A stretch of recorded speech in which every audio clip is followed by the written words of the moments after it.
introducing Vamsi. Start the recording also. So it started? Now you can take over. Okay, let me just clear these messages. Good evening, everyone. So for today's talk in this lecture series, we have with us Professor Vamsi Pingali from Indian Institute of Science, Bangalore. He's going to talk on conjectures of Calabi and also give us some examples. So over to you, Vamsi. Yeah, thanks, Diganta, and thanks, Devendra, for asking me to give these talks. So I'm not very familiar with the backgrounds of the participants.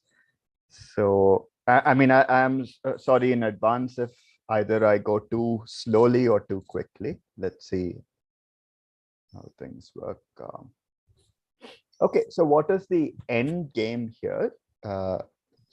So the point is, complex manifolds provide an interface between algebra, namely algebraic geometry and number theory. They furnish several examples of complex manifolds, and analysis, that is differential geometry and partial differential equations. So the reason you need to care about the Calabi conjectures, whatever they are, I mean, I hope to at least state them by the end of the second lecture. Whatever they are, they have remarkable applications in algebraic geometry. When I say application, what I mean is they can be used to prove theorems where the hypotheses do not involve analysis and the conclusions also don't involve analysis. Okay, but the Calabi conjectures are about analysis. So for example, CP2, you know what that is? It's a complex manifold.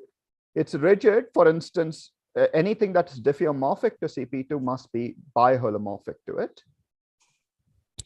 Fano manifolds, well, whatever Fano manifolds are, you can write polynomials. I mean, they are algebra geometric objects. Namely, you can write you can write a bunch of polynomials, set them to 0, and properties of those polynomials will tell you whether a manifold is Fano or not. And them being simply connected as a topological property. Again, there's no connection between, there's no analysis, at least in the statement, but the proof goes through analysis. The Borah-Yau inequality, again, whatever it is, it's again a statement about algebraic geometry, and the hypotheses are also algebra geometric, and so on. Okay. All right. The other point here is, if you're interested only in Riemannian geometry, you don't care about number theory, algebraic geometry, etc. The thing is, you can ask the following question, given a, can you come up with an example of a compact smooth manifold under Riemannian metric, such that its Ricci curvature is 0 everywhere? So such things are called Ricci flat. Now, of course, I mean, a stupid example is simply take a torus and put a flat metric on it, right? But the problem with this is flat, and in the sense that all its curvature tensors are 0, not just the Ricci. But what if I want something such that the other curvature tensors are not 0, right? So one of the first examples came from complex geometry, from as a byproduct of the resolution of the Calabi conjectures. Lastly, Calabi-Yau manifolds, as you would have already heard or will hear, play a very important role in superstring theory. I cannot pretend to understand any superstring theory, but roughly speaking, the universe is, in some versions of superstring theory, 10-dimensional. You have 4 usual dimensions, space and time. The other 6 dimensions are supposed to be a compact manifold. And assuming supersymmetry survives, that compact manifold is supposed to be a Calabi-Yau manifold. So the Calabi conjectures have produced examples of Calabi-Yau manifolds. And not just that, Mike Douglas proved that he calculated the number of parameters required to specify the Calabi-Yau manifold that's supposed to govern the universe. It's an insanely large number. But nonetheless, the Calabi conjectures play a role there as well. Okay. So I hope I've convinced you that these things are important. So let's now come back down to earth. And I'll define complex manifolds, give examples, and so on and so forth. In the next lecture, I'll talk a little bit more about metrics and so on and so forth. Yeah. So a complex manifold is simply a smooth manifold. We all know what smooth manifolds are, which instead of being locally diffeomorphic to an open subset of Rn, sure, it's still diffeomorphic to an open subset of R2n, Cn. The key point is the transition maps, namely change of coordinate maps, are biholomorphisms. In other words, they're holomorphic and their inverses are also holomorphic. Yeah. So this immediately raises a question. What the hell is a holomorphic function after all? A holomorphic function of more than one variable. We know what f of z being holomorphic is. What is f of z? What about f of z comma w being holomorphic? Right? Now you can potentially envisage a number of definitions of this concept. I mean, one possible definition could be that you can locally write it as a power series in two variables, right? Another possible definition is it's a C1 function such that it's holomorphic separately in each variable. Yet another possible definition is it's merely holomorphic in each variable separately, and you get rid of the C1 requirement. Now, thanks to a deep theorem of Hartog, all of these, all the ways you can think of defining holomorphic functions are all equivalent. Yeah. Just to set some notation straight, when I say del f by del z bar, I mean half del f by del xi plus square root of -1 del f by del yi. And if you've noticed, I have an odd choice of convention for the indices. They're superscripts, and that is to make use of the Einstein summation convention that I'll talk about later on. Anyway, the point of this notation is this is 0 precisely when the Cauchy-Riemann equations are satisfied. Yeah. Okay. So let me give you a very quick crash course on several complex variables. We have experts like Diganta in the audience among us, so you can talk to them if you're interested. So the point is, holomorphic functions in two variables, they do share some similarities with their one-dimensional counterparts, surely, but they also are different in very subtle ways. For example, and this theorem is called Hartog's phenomenon, to be differentiated from Hartog's theorem. This phenomenon is very strange. A holomorphic function on, suppose, C2 minus 0, the origin, can be extended holomorphically to Cn. This, of course, sorry, it's called annotate or something. How does one write things? Okay, so writing is not possible, right? On Zoom. Okay, fine. Maybe I'll just speak instead of writing. All right. So, so if you take, for example, on C minus 0, there's an obvious function 1 by z that has a singularity at 0, right? Why does it not work in C2 minus 0? Because z equals 0 is not a single point. It's an entire complex plane. So that's prototypically what goes wrong, you know? I mean, how would you give an example of something that has a singularity? You presumably have a denominator, and when the denominator is 0, you're singular. But the denominator being 0 is just one equation, and you have more than one unknown. So you can very well imagine that you will have a one-parameter family of solutions to this equation. So that's roughly the reason. But the rigorous proof, you can look it up in Griffiths and Harris, for instance. The other somewhat shocking fact is, unlike the Riemann mapping theorem in one dimension, where every simply connected thing is biholomorphic to the unit disk, the unit disk cross itself is not the same as the unit ball in two dimensions. Again, the proof is not easy. I mean, it's not difficult either, but it's not obvious. You can look it up in Kranz's book. So basically, the bottom line is several complex variables is a difficult subject. It's very rich, right? Fortunately, we won't need too much about several complex variables to talk about the Calabi conjectures. All right, so we have defined complex manifolds. It's time to give examples. A stupid example is simply an open subset of Cn. Any such open subset is a complex manifold. But even on this rather trivial example, we have many interesting objects.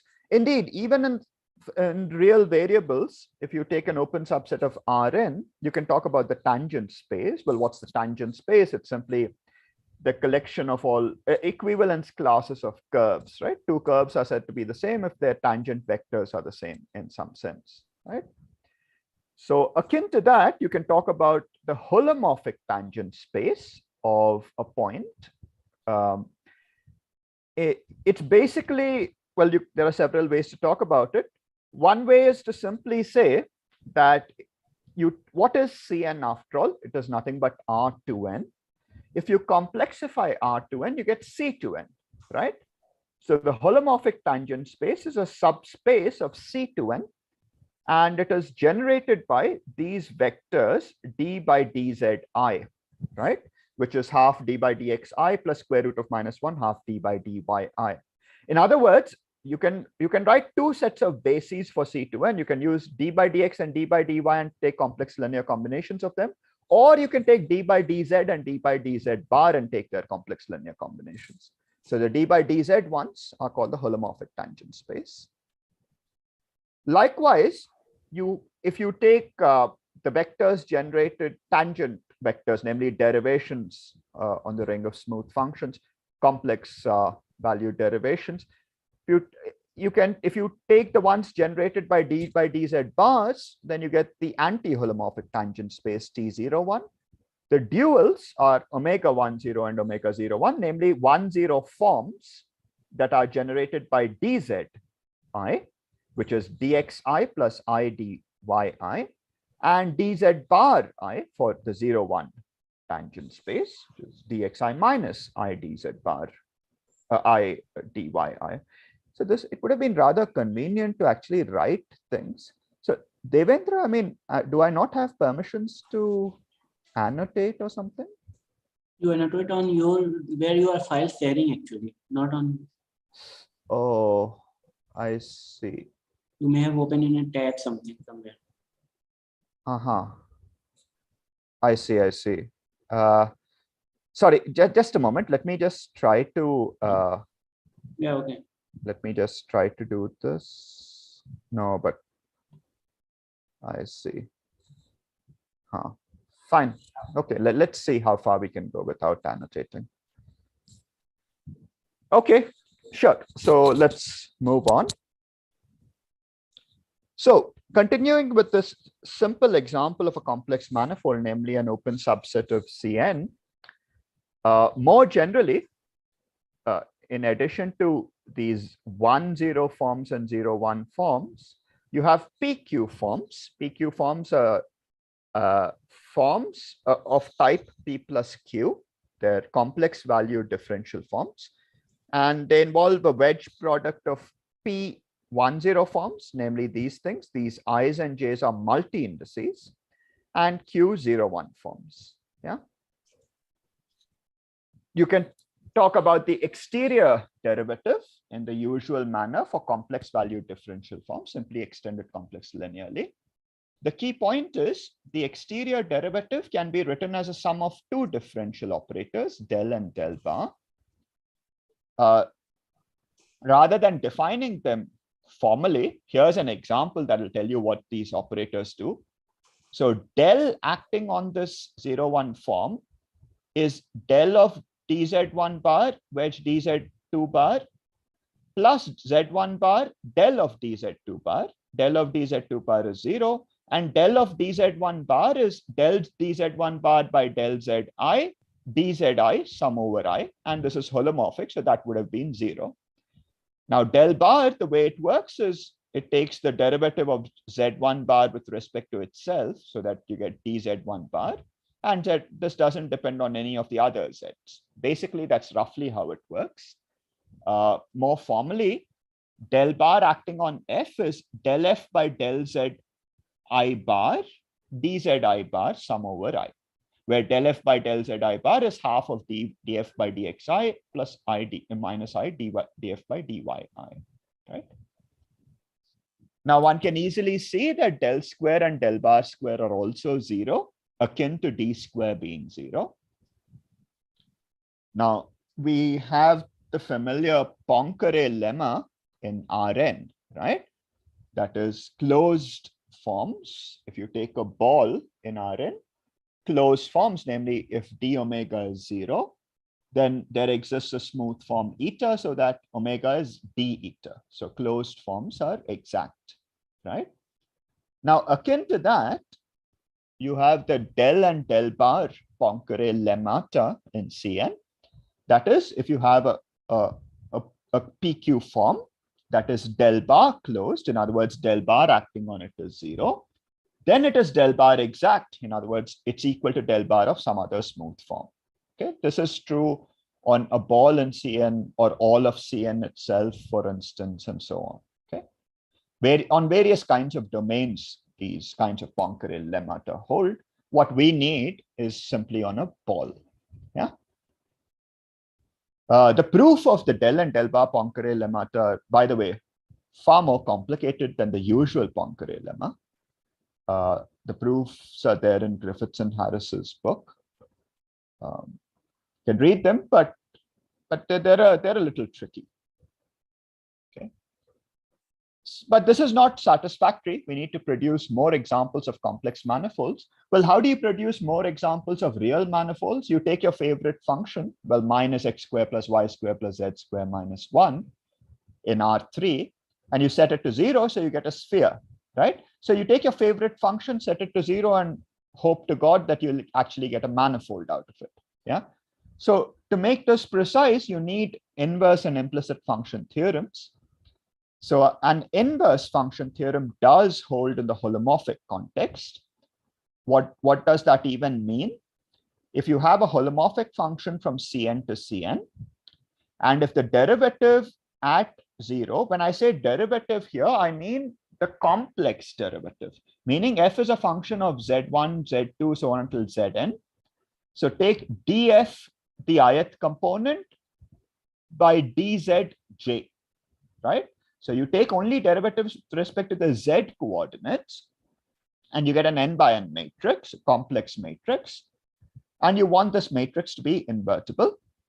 So if that is the case, then f is a local biholomorphism near 0. In other words, there's a neighborhood around 0 such that f takes this neighborhood biholomorphically to another neighborhood around f of 0, right? This is not rocket science. It might appear to you that you might have to go over the entire proof of the inverse function theorem again, but not really.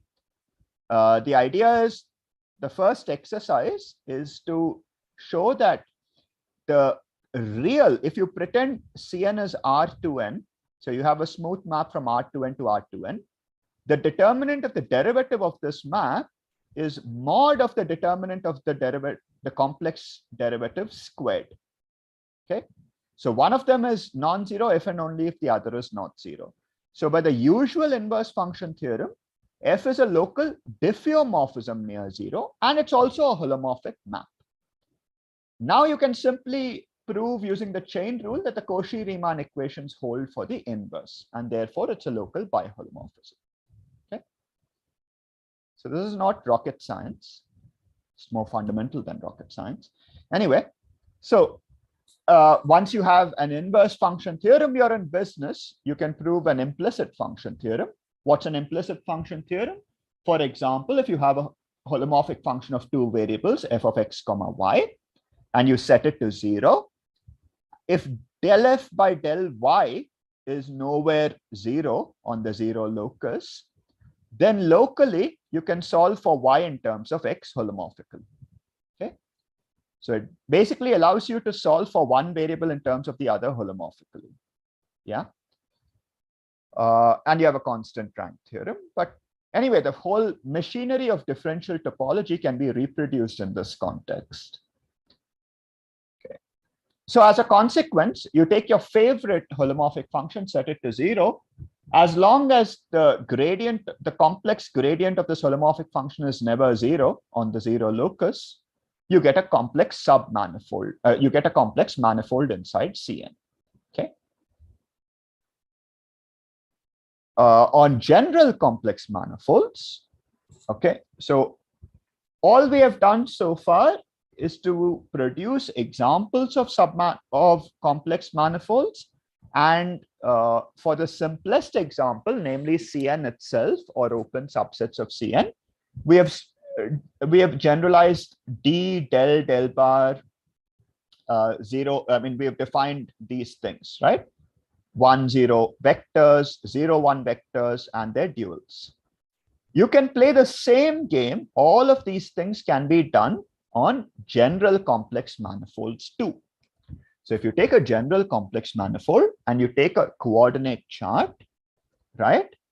So you can talk about the holomorphic, the 1, 0 tangent space at every point for a general complex manifold. How do you do it? You simply choose a holomorphic coordinate chart and you take the vector space generated by d by dzi. If you choose another holomorphic coordinate chart, then you get another vector space, but there's a canonical identification between these two vector spaces. Okay, a rigorous way to do it is to define these things using equivalence classes.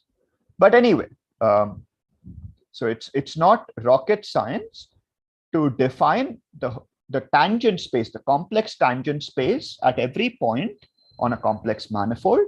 These tangent spaces patch up together to give you vector bundles. Yeah. So for example, you have the complex vector bundle of PQ forms. Okay. So, yeah. All right. So in other words, the bottom line is a PQ form on a general complex manifold is simply, in every coordinate chart, it is simply a PQ form in Cn. Okay. And if you change your coordinate chart, it changes in a particular manner. That's all a PQ form is. It's just a bunch of PQ forms in Cn with different changes on the overlaps. Okay. Feel free to interrupt me and ask me questions if you have any. But... All right. So the next order of business is to talk about complex submanifolds. So a complex submanifold is simply a smooth embedded submanifold such that the inclusion map is not just a smooth embedding, it's a holomorphic embedding, as in it's a holomorphic map, it's homeomorphic to its image, and it's an immersion. That is, the derivative is 1-to-1 everywhere. Yeah. Now, the point is, if you have a submanifold, you can use the implicit function theorem to say that in a neighborhood of every point, there's a very nice coordinate chart where the submanifold is simply the 0 locus of a few coordinate functions. What that means is if you take Cn, for instance, what's a silly example of a submanifold of C2? You just take C, right? X going to x comma 0. The x-axis is a submanifold. And the point is, every submanifold locally looks basically like this. You can choose coordinates so that the submanifold is simply including Cn in Cm where m is larger than n. Yeah. All right. Now the implicit function theorem implies that if F is a holomorphic map between complex manifolds, what's a holomorphic map between complex manifolds? It's a smooth map such that if you take any two holomorphic coordinate charts, it's a holomorphic function. And if you take a regular value for F, that means it's a point in the image, a point in N, such that when you treat F purely as a smooth map, it's a regular value for the smooth map. Then the inverse image is a complex submanifold. What this simply means is, if you want to come up with lots of examples of complex submanifolds, simply take your favorite function and set it equal to some value. Okay. If you're lucky, you will get a complex submanifold. What does it mean for you to be lucky? It means that the value you're choosing better be a regular value. Yeah. So in this way, we can get lots and lots of examples of complex manifolds. So for example, if you take x squared plus y squared equals 1 in C2, this is an example of a complex manifold. It's a complex submanifold of C2. It's a complex manifold of dimension 1. The reason is the complex gradient of f is x squared plus y squared minus 1, is 2x comma 2y, and it's never 0, 0 as long as x squared plus y squared equals 1. Yeah. But the unfortunate point here is that this manifold is not compact, right? Reversible case. Sorry? If you take the mapping of the real line into the torus by that irrational slope, is that an embedding for you or not? So for me, an embedding is basically a smooth embedding. Firstly, whatever an embedded submanifold is for me, it's a smoothly embedded submanifold. I'm imposing an additional constraint that the inclusion map must also be holomorphic. Is that inclusion of the real line in the torus? That's not a smooth embedding for you. Yeah, it is not. I mean, the point, the way you are including it, I want, yeah. So that I'm not going to count as an embedding. Yeah. So I think you have to make the definition of embedding rather. Okay, let me make my definition of an embedding. An embedding is simply a smooth, a holomorphic map from M to N. It is 1 to 1. It's an immersion, and it is homeomorphic to its image. The map takes the manifold homeomorphically to its image. That is my definition. I mean, that's the standard definition too, even in smooth manifolds. It should be a kind of locally closed embedding or something.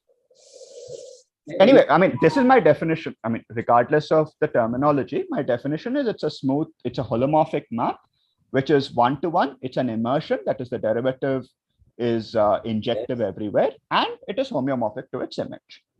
Okay. Yeah. With the embedded topology. Yeah.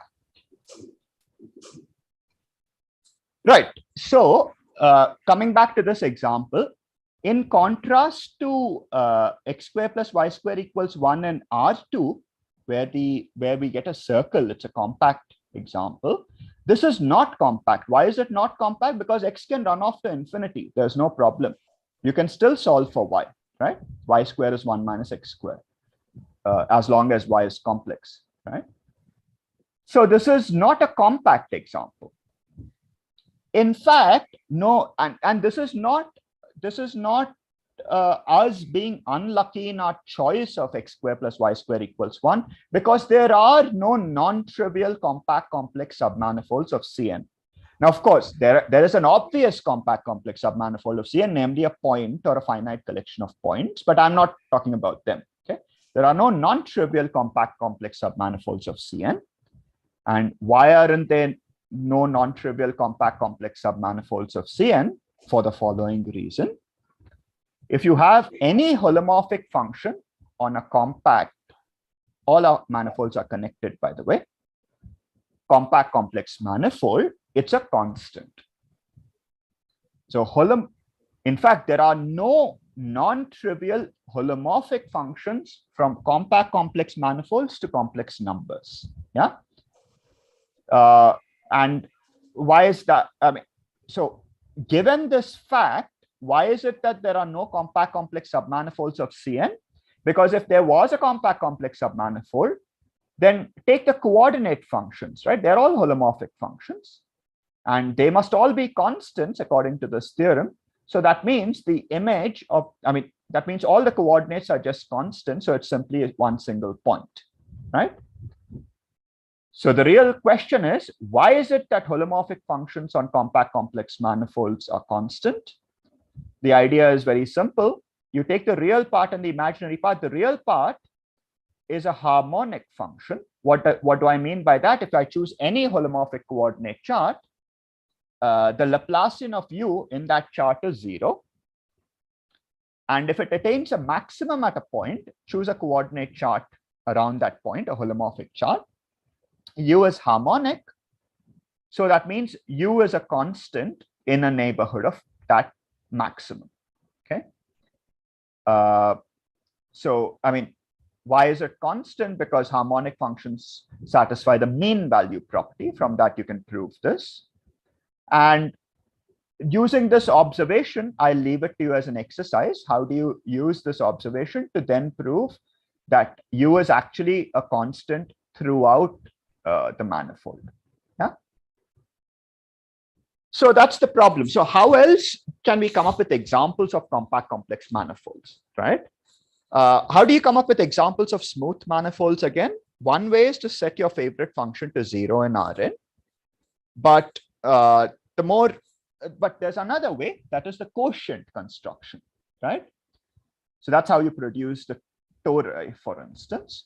So if you take Cn and take any lattice, for example, you take Cn and you take the set Z to n and quotient it out, meaning you identify complex numbers of the form Z and Z plus a vector A consisting purely of integers, right? A complex vector consisting of integers. So that gives you a complex torus. It's diffeomorphic to S1 cross so on. So it's a compact manifold for sure. Another very famous example is CPN. That is, you take the collection of all complex one-dimensional vector spaces, all lines through the origin. Every line can be specified by means of its slope, right? That slope is simply a vector in Cn plus 1 minus 0. Every line can be specified not by its slope, by a vector along the line, and you identify two vectors along the line if they differ by a non-zero complex number. It's not immediately obvious that this is a manifold in the first place, but it is. And one more example is you take C2 and throw out the origin, yeah, and define the equivalence relation. Z is equivalent to 2 raised to n times Z, right? So in other words, you can, and again, I'll leave this to you as an exercise. This one turns out to be diffeomorphic to S1 cross S3. Therefore, this is a compact manifold. Why is CPN a compact manifold? Again, I'll leave this to you as an exercise to you, that CPN is actually can be thought of as a quotient of the sphere S to n plus 1, and therefore it's compact. Okay. So how do you prove CPN is a complex manifold? Well, here's an example of a coordinate chart on it. I need to simply come up with coordinate charts. Yeah. So I'm going to think of Cn plus 1, the coordinates on Cn plus 1 as x0, x1, so on until xn. Suppose x0 is not 0, that's an open subset. Then you divide by x0 and you get a bunch of complex numbers. xi divided by x0, these are all coordinates on this open set. Yeah. More generally, you can cover CPN by these kinds of open sets where at least one of these coordinates in Cn plus 1 is not 0. Simply divide out by that coordinate, you get a bunch of complex coordinates. And you can easily verify that the change of coordinate maps are biholomorphisms. Okay, so this is a genuine complex manifold. These xi's are not coordinates on CPN. They're not even functions on CPN. They're actually coordinates in Cn plus 1. Nonetheless, they're termed as homogeneous coordinates despite not being coordinates. Okay. All right. So we have one nice example of a complex manifold. I mean, we have three nice examples. My favorite example here is CPN. The reason will be made clear in a moment. And CPN is the stage where a lot of algebraic geometry happens. Yeah, so this is perhaps the most important example in all of these. So how can you come up with more examples given a few examples, well, you can, as I said, you can take your favorite function and set it to 0. If you have a non-trivial function, you can set it to 0 and hope that the level set is an example. Another way to come up with examples is you take not just a function from your manifold to complex numbers. You can take a function from your manifold to some other complex manifold and takes your favorite point on this complex manifold. And if you're lucky, the inverse image is indeed a complex submanifold.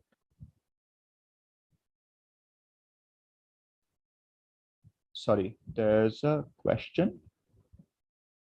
What is happening around the only singular point origin to C given by x square plus y square? So I suppose the question is, if you take x square plus y square equals 0, then why is this not a manifold? I mean, if you were to naively use the inverse implicit function theorem, compute the gradient, you'll get 0. So what is really happening is, if x square plus y square is 0, y is plus or minus square root of -1 times x. In other words, it's a union of lines, right? That's the problem. Okay. It's akin to exactly what happens in usual real differential geometry. X square minus y square is 0 in R2. Then y is plus minus x. It's a union of lines, so it's not a manifold, right? So that's the problem. Anyway, coming back to this. So our aim now is to produce more examples of compact complex manifolds by considering submanifolds of the existing ones. In particular, we are interested in this particular manifold. Yeah. We want to produce examples of submanifolds of CPN. Yeah. So how do you produce examples of submanifolds of CPN? The most naive thing to do is to take a holomorphic function from CPN to C and set it to 0. The problem is the only such holomorphic functions are constants, right? So that's not going to give you anything. However, here is a nice observation. If you consider the set, if you take a linear polynomial, right, and you set it to 0 in Cn plus 1, what you get is you get a plane in Cn plus 1, right? Assuming that at least one of these coefficients is not 0. The point is, this clearly defines a subset of CPN. Why is this so? Because if a vector x satisfies this equation, then if you scale this vector by lambda, it will continue to satisfy this equation, right? Remember, CPN consists of equivalence classes. It's basically the collection of all lines through the origin. So if I take a plane passing through the origin, then all the lines lying on that plane give you a subset of CPN. Yeah. So you can easily see that actually it's in fact a submanifold of CPN. Well, how can you prove that it's a submanifold of CPN? For example, if let's say one of these coefficients, let's say for the sake of argument, A0 is not 0, then you can solve for x0 in terms of the other x's, right, in a linear manner. And that means that you can come up with coordinate charts on this subset, right? I mean, you can simply use the coordinate charts you already have, these coordinate charts, and you can come up with coordinate charts on that subset. Yeah. So for example, when x0 is non-zero, all you're saying is you're taking you're taking a linear function of z's and you're setting it to 0, right? So you can solve for one of those z's in terms of the others, right? So you can explicitly come up with coordinate charts on this subset and prove that it's a submanifold of CPN, right? And it will turn out that this submanifold of CPN is simply biholomorphic to CPN minus 1. Well, geometrically, all you're doing is you're taking the collection of all lines on a plane, right? You can always assume that using a linear transformation, you can pretend that that plane is a standard plane, okay? And all the lines in that plane are basically just CPn minus 1, right? So geometrically, you can see that obviously this ought to be biholomorphic to CPn minus 1, but I invite you to do it rigorously. More generally, this construction can be generalized if you take a bunch of, if you take a polynomial which is homogeneous, namely if you scale all of these by some lambda, you get a power of lambda coming out, yeah? So if you take a homogeneous polynomial, its zero locus is a well-defined subset of CPn, yeah? It's not always a submanifold, unfortunately. For example, if you take y squared times x equals z cube, this will not be a manifold. Why will it not be a manifold? I don't want to get into that, okay? But the problem is it will not always be a submanifold, but it's a well-defined subset nonetheless, okay? One can prove using the implicit function theorem, and it's not obvious, this result, that if you take a homogeneous polynomial in Cn plus 1, okay, you take a homogeneous polynomial of n variables, and if its complex gradient in Cn plus 1, not in CPn, in Cn plus 1, if it is never 0 on the 0 locus, I mean, except when the coordinates are all equal to 0, okay? So if you take Cn plus 1 minus 0, and you take f inverse of 0, and if the complex gradient of f is never 0 on this set, then it defines a submanifold of CPn. Notice this should be a very strange little fact. It's not obvious. It's not just a direct application of the implicit function theorem, because all of this is taking place in Cn plus 1. It's not at all obvious that this will give rise to something, give rise to a manifold in CPn, okay, which is a quotient of Cn plus 1. So this is an exercise. I mean, this is not immediately obvious. So the next question, the next obvious question is, well, here are lots of examples of compact complex submanifolds of CPn. So are all compact complex manifolds of this type, are they all projective varieties? Meaning, can they all be embedded inside CPn? This is a natural question. And the answer is unfortunately no. Not all compact complex manifolds arise by this construction. In fact, we have already written examples. This one doesn't arise that way. And if you take a randomly chosen complex torus, that is, if you choose a random lattice, and when n is greater than or equal to 2, then it will not be, with high probability, it will not be a projective variety. A projective variety is simply the zero locus of a bunch of holomorphic, a bunch of homogeneous polynomials, okay? Or in our case, a projective variety, a compact complex manifold is said to be a projective variety if it can be embedded in projective space, okay? And unfortunately, not all compact complex manifolds arise this way. Okay, so as I said, a randomly chosen torus and the Hopf surface are not projective. Nonetheless, many interesting examples arise this way. So this is a very important and wide class of manifolds that people care about. Okay. So the criterion that determines when something can be embedded in projective space, there's a criterion. Unfortunately, unlike the Whitney embedding theorem that tells you everything can be embedded in Rn, not every compact complex manifold can be embedded in CPn. The theorem that allows you to do that is called the Kudera embedding theorem. Roughly speaking, you're projective if and only if you admit a nice holomorphic line bundle. Okay, what does this mean? I'll come to in a moment. Okay, so let's analyze this example a little more carefully. This is a rather weird example, right?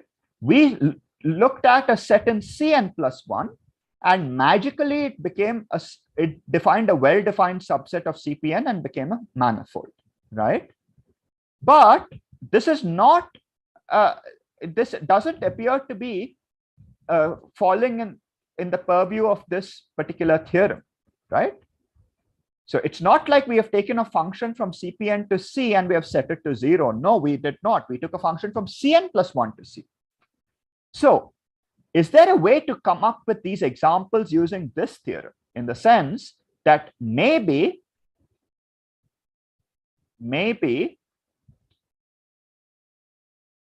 these things are not holomorphic functions on Cpn? Sure, they're not holomorphic functions from Cpn to C.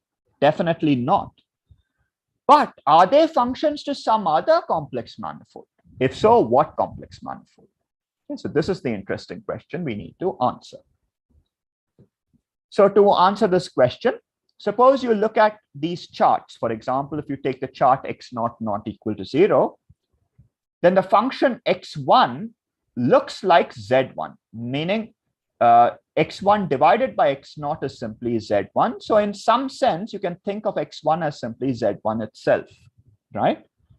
If you instead take this chart, xj is not equal to 0, then x1 by xj is some w1, which is another function, right? So the same function in different coordinate charts looks differently, right? So these two functions are related to each other by multiplication by w1 by z1. So you multiply this with w1 by z1, you'll get this one. Yeah. So morally, this function must not be thought of as a map to C, but instead to a manifold that we will denote as O1, defined in this rather ad hoc manner. Basically, we want to make sure that x1 is genuinely a map to something, such that if you choose coordinates x0 equals 0, then the function should be like this. When xj is not equal to 0, it should look like this. So you take the disjoint union of all these open sets cross complex numbers, and on the overlaps we say that some v is related to another complex number here by multiplication by a function gij, which is xj by xi, just like this. Okay. So, I mean, if you've never seen this way of looking at line bundles before, this would be very mysterious. So I invite you to pause the slide later on and think about it on your own. So these GIJs are transition functions of a smooth line bundle over CPN. In other words, this thing, it's not at all obvious that this strange quotient is even a manifold to begin with, and that it's a complex manifold, and not just a complex manifold, it's actually a complex line bundle over CPN, and not just any old line bundle, it's a holomorphic line bundle, meaning these transition functions are holomorphic functions. Okay. So these things are not obvious, but I invite you to check these. So such line bundles, more generally vector bundles. So what is a holomorphic vector bundle over a complex manifold? It's a smooth vector bundle such that the transition functions can be such that around every point you have a local trivialization that is given by a holomorphic map. What is a local trivialization? It's a map from pi inverse of u to u cross c cn, right? U cross c cm, if you will. And this map better be a holomorphic map. It should be a biholomorphism that takes each vector space isomorphically to Cn. Okay. So such things are holomorphic vector bundles. Okay. Anyway, so such line bundles are called holomorphic line bundles, and O1 is an example of a holomorphic line bundle. These x1, x0, etc., they're not just functions from CPN to O1. They're actually very special functions. They're sections of this holomorphic line bundle. Okay. All right. So the last 10 minutes or so. let me go to metrics on these things. So suppose you have a line bundle. Again, what is a holomorphic line bundle? If you want some picture to have in your mind, it's simply a holomorphically varying family of one-dimensional vector spaces, right? I mean, if you want to make it precise, well, you have to go to the definition of the line bundle. So given a smooth Hermitian metric, so what's a smooth Hermitian metric? It's a smoothly varying family of inner products on a holomorphic vector bundle. Suppose you give me such a metric over a complex manifold. There is a very standard canonical connection on this vector bundle. Now, I'm going to assume that you know what connections are. I mean, Devendra told me that everyone is familiar with the Levi-Civita connection. So if you're not familiar with what a connection is over a vector bundle, basically a connection is simply a differential operator, just like the Levi-Civita connection. What does the Levi-Civita connection do? It takes a vector field and tells you what the directional derivative of the vector field along another vector field is, right? Likewise, a connection on a vector bundle takes a section and computes the directional derivative of the section along a vector field. Yeah. So if you give me a smooth Hermitian metric over a holomorphic vector bundle, you have a very nice connection on it called the Chern connection. And how does the Chern, what's the Chern definition of the Chern connection? So suppose you take a holomorphic trivialization, okay? And our convention is as follows. I say that the inner product of V comma W is V dagger. This bar here is over this entire expression, okay? So the matrix H is defined like this. The inner product of VW is V dagger HW, the whole thing bar. Okay, that's my convention for the matrix of a Hermitian metric. The connection matrix is as follows. Okay, so what the hell is a connection matrix and what am I talking about? So recall that a connection is a way to tell you how to measure, how to calculate the directional derivative of a section, right? So what's the directional derivative of a section? Whatever it is, you need a direction firstly, and you need a section. The directional derivative of the section along that direction is another section, right? So in other words, if a connection takes a section and produces an object that given a direction will produce another section, okay?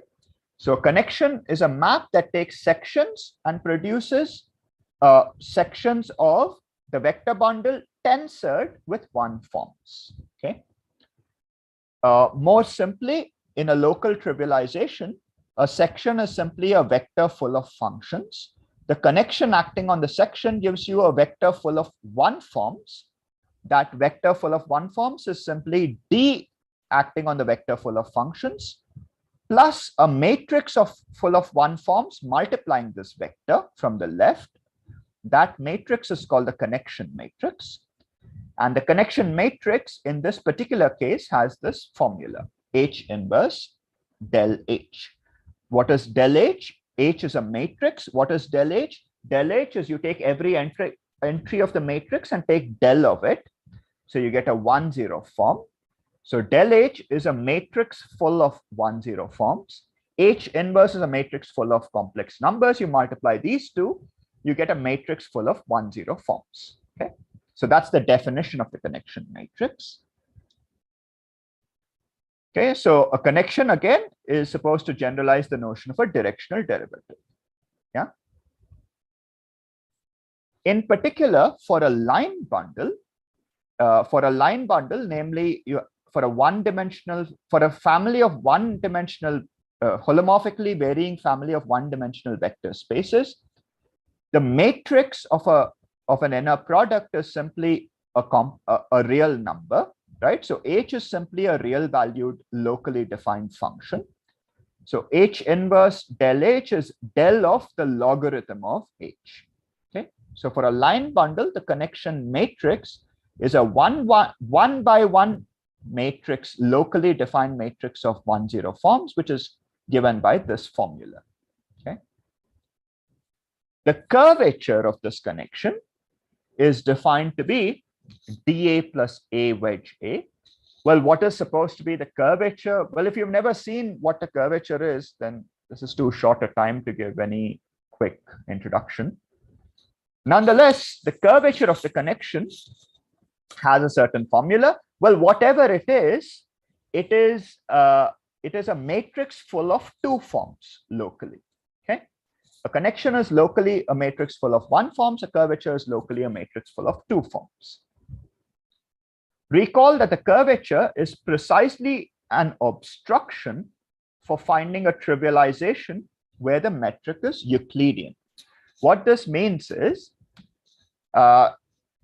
if you recall your Riemannian geometry, remember normal coordinates, that is coordinates where your Riemannian metric is Euclidean up to the first order. That is, it's standard up to the first order.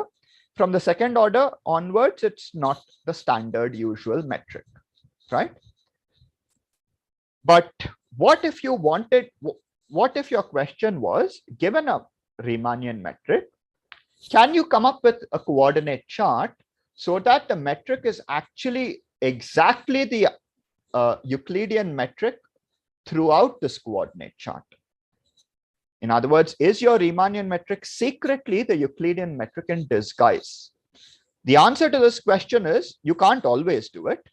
You can do it precisely when a certain thing vanishes. That's the Riemann curvature tensor. Likewise, the curvature for vector bundles is also precisely the obstruction for finding a trivialization, a local trivialization, where this metric is just the identity matrix. Okay, that's one way to think about the curvature. Anyway, for us, the important case is a line bundle. So for a line bundle, the curvature is del bar del log H. In other words, it's a 1-1 form locally. Okay. It turns out magically that this beast is not just a local object, it's a global 1-1 form. In other words, if you choose a different trivialization, on paper, you should get a different theta, but actually in practice, you won't. Okay. And why is that so? Again, you'll have to do it on your own. Okay, so it's a global 1-1 form. Okay. Sorry. So, all right. So coming back to this thing here, this theta for a vector bundle. If you take the trace of theta, theta is a matrix of two forms. So you can take the trace of this matrix. Then something pleasant happens. The trace of, suppose you have, this is a general point. This has nothing to do with complex geometry. It's a linear algebra, multivariable calculus kind of a thing.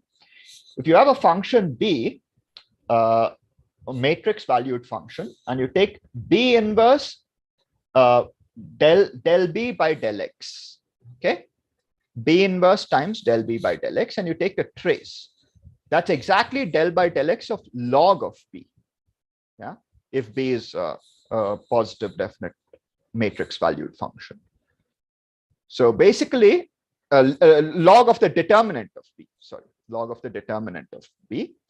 So the trace of this matrix valued, locally defined matrix valued function is given by this. And this is also a globally defined form.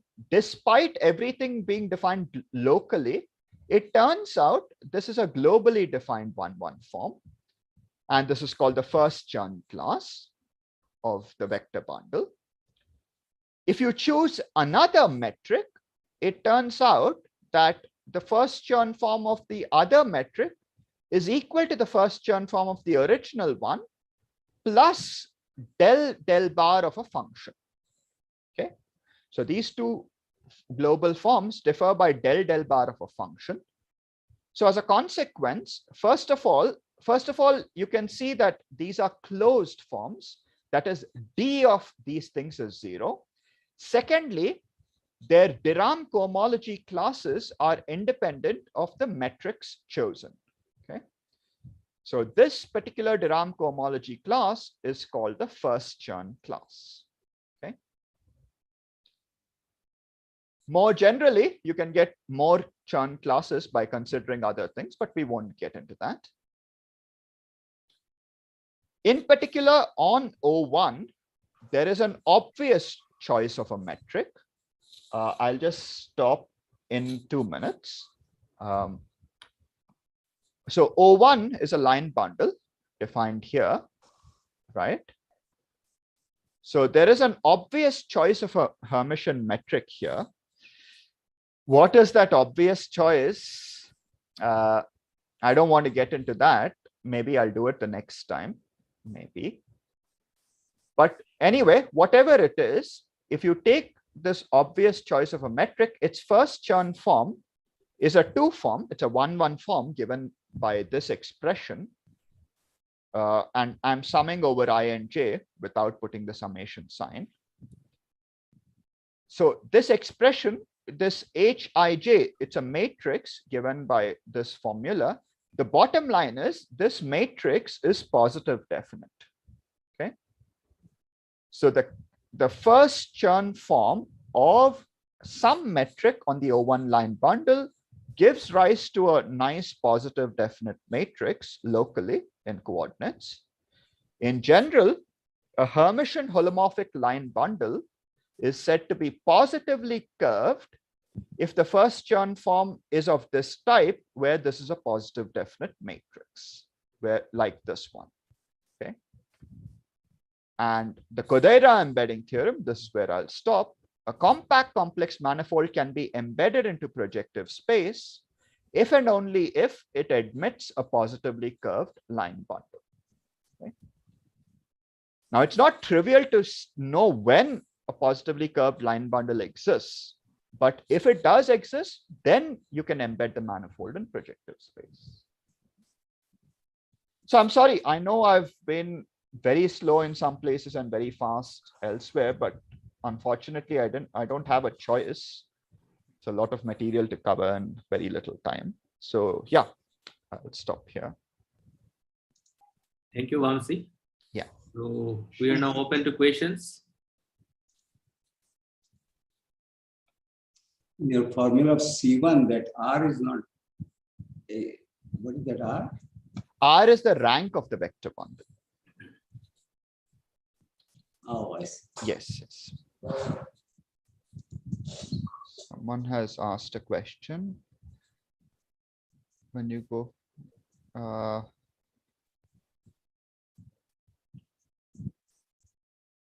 I'm asked, sorry. Kudera embedding theorem, you have some integrality condition for the. If you want to, yeah, sure. If you want to think of it that way, then you can say that there exists a cohomology class, a 1-1 cohomology class that is integral. If that is the case, then it will be the first Chern form of a line bundle. So if you want that integrality condition, I mean, if you say this is the Codeira embedding theorem, but if you want to state it without any line bundles in the picture, then you simply need a 1-1 cohomology class, which is an integral class. And that cohomology class admits a positive representative. But how does that integrality? So firstly, what do I mean by integrality? If I integrate it over any integral homology class, I must get an integer. With this definition, there's this theorem called Lefshitz's theorem on 1-1 forms that produces a line bundle whose first Chern class is this class. I see. Yeah.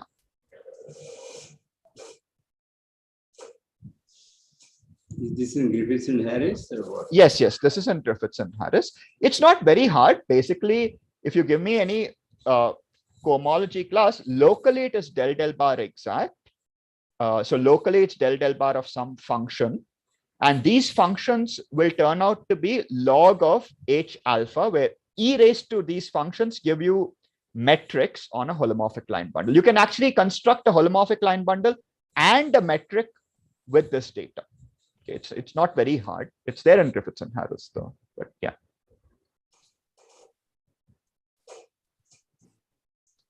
Sorry, there was another question. It's a long. What happens when you go from a regular fiber? I didn't even talk about any fiber bundles here. I'm merely talking about vector bundles. So I'm not sure I get the question. Nonetheless, I mean, maybe you can email me later on or some such thing. So any other question?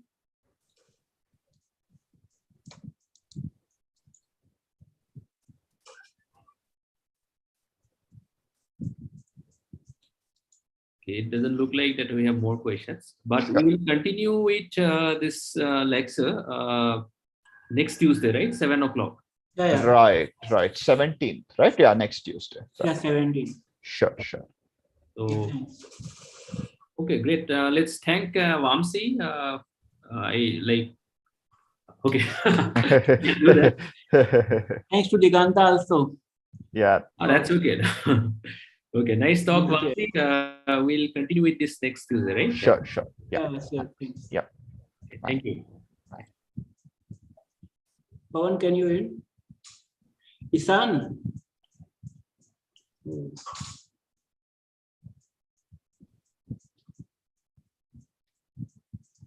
In the live streaming, Pawan, are you there?